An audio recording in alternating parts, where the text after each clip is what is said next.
Bonjour, dans ma lointaine jeunesse, j'étais fou des voitures. Renault 8 Gordini, Alpine A310. Et puis, il y avait les voitures italiennes, le charme italien.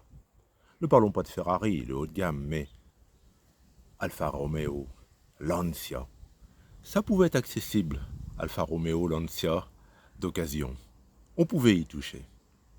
C'était l'époque où le mondialisme n'avait pas encore fait les ravages que l'on constate aujourd'hui.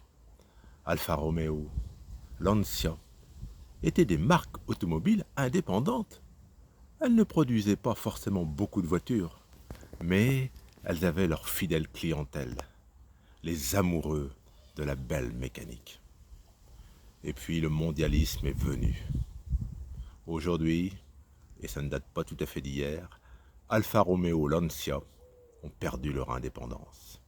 Les deux marques italiennes font partie du groupe international Stellantis, qui regroupe différentes marques Peugeot, Citroën, Chrysler, Alfa Romeo, Lancia, en tout plus d'une dizaine de marques. Et il faut bien le dire, Lancia était en train de mourir. Une marque mythique pourtant. Je me souviens de la Lancia Stratos, un modèle sportif, et de la folle équipée de, je me souviens que c'était Jean-Claude Andruet, qui avait fait une remontée phénoménale au rallye de Monte-Carlo pour offrir la victoire à la mythique Lancia Stratos. Aujourd'hui, nous sommes en 2024. Et c'est un article très intéressant paru dans Challenge, l'hebdomadaire, qui nous parle de Lancia. Voyons voir ça ensemble.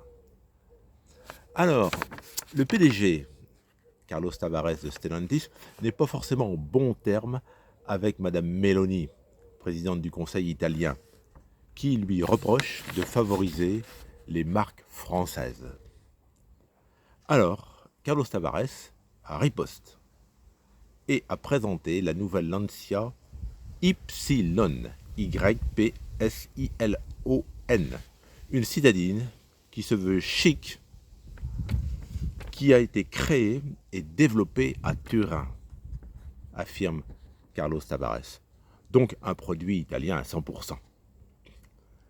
Et pour souligner l'importance de l'événement, le patron John Elkann du groupe franco-italien, héritier de la famille Anelli, enfin un des patrons, participait même exceptionnellement à cette cérémonie en plein cœur de Turin. Alors, c'est une offensive de charme de Stellantis à l'égard de Rome. Mais, nous rappelle Challenge, le produit Lancia, créé et développé à Turin, ne fait pas oublier que la plateforme a été développée en France, que les moteurs sont produits en France, à Metz, et que l'emballage final est réalisé en Espagne, à Saragosse.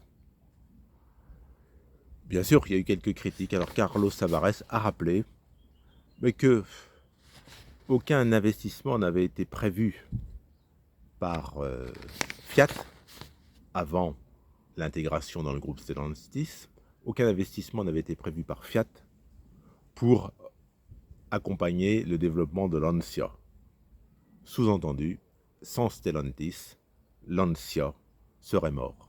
Lancia qui a connu des heures de gloire dans les années 1950 à 1990.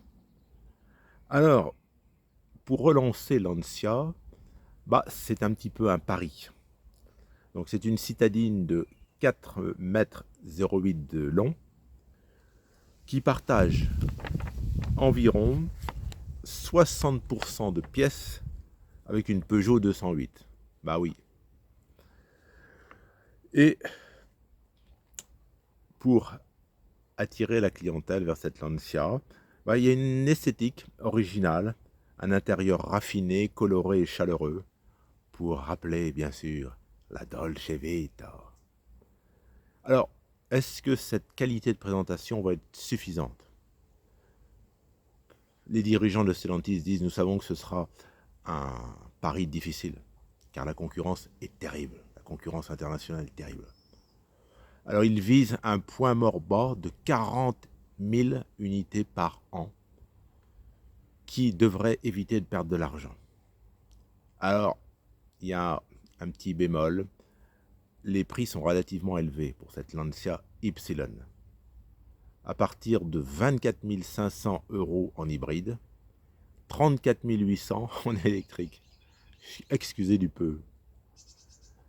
Et Challenge constate que c'est 10 000 € de plus que la précédente Y de 2011. Ouais, c'est pas gagné. Parce que avec cette Y à l'esthétique Dolce Vita, Lancia vise désormais la clientèle de l'Audi A1, de la Mini. La concurrence est rude. Il faudra donc convaincre les acheteurs. Alors cette Y se veut un premier pas de la reconquête de Lancia sur le marché automobile. D'autres versions sont prévues. On verra ce que cela donne. On parle d'un modèle haut de gamme qui prendrait le nom de Gamma, qui avait été utilisé dans les années 70. Je ne m'en souvenais pas. En 2028, c'est déjà un peu plus loin, Lancia devrait également relancer un véhicule compact, la Delta, qui évoque un modèle mythique de la fin des années 79, champion du monde des rallyes. Alors, on voit bien que c'est un pari, parce que je le disais en début de cette vidéo, de nombreuses marques ont été absorbées par des groupes. Prenons le cas de Volkswagen, VAG Volkswagen.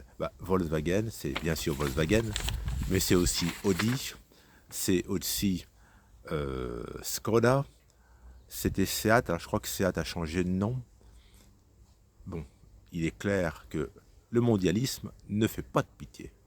Et malheureusement, il y a des marques automobiles mythiques qui risquent de disparaître. Je vous demande s'il vous plaît de commenter cette vidéo, évoquer vos éventuels souvenirs, dites ce que vous en pensez, puis vous avez peut-être des remarques à faire sur cette Lancia, sur les constructeurs italiens, sur la mondialisation. N'hésitez pas à commenter. Merci à vous d'avance. Bonne fin de journée.